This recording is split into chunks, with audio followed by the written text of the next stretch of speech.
আপনি কি জানেন পৃথিবীর বুকে রয়েছে এমন এক জঙ্গল যাকে বলা হয় পৃথিবীর ফুসফুস? হ্যাঁ, আমি বলছি অ্যামাজন জঙ্গল বা অ্যামাজন রেন ফরেস্ট এর কথা। এই জঙ্গল এতটাই বিশাল যে একে পৃথিবীর সবচেয়ে বড় রেন ফরেস্ট বলা হয়। প্রায় 55 লাখ বর্গ কিলোমিটার জায়গা জুড়ে বিস্তৃত এই অরণ্য দক্ষিণ আমেরিকার 9টি দেশে ছড়িয়ে আছে। এর মধ্যে সবচেয়ে বড় অংশ রয়েছে ব্রাজিলে। কিন্তু কেন একে বলা হয় পৃথিবীর ফুসফুস?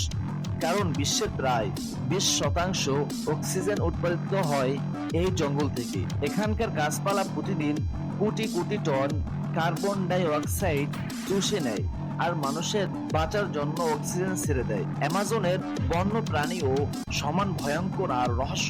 এখানে আছে প্রায় 390 বিলিয়ন গাছ আর হাজার হাজার অজানা প্রজাতির প্রাণী। বাঘ নয়, এখানে রাজত্ব করেছে জাগুয়ার। এছাড়াও আছে অ্যানাকোন্ডা, পিরানহা, বিষাক্ত ব্যাঙ আর রহস্যময় পোকামাকড়। কিন্তু এই জঙ্গলে মানুষের বসতিও আছে। ধারণা করা হয় প্রায় 400 উপজাতি এখনো এখানে বসবাস করে, যাদের অনেকেই বাইরের পৃথিবীর সাথে কোনো যোগাযোগই রাখে না। তাদের ভাষা, সংস্কৃতি, জীবনধারা আজও এক রহস্য। অ্যামাজন জঙ্গলকে ঘিরে অসংখ্য অজানা কাহিনী রয়েছে। অনেকে বলে জঙ্গলের গভীরে আছে প্রাচীন শহর ও হারানো সভ্যতার চিত্র।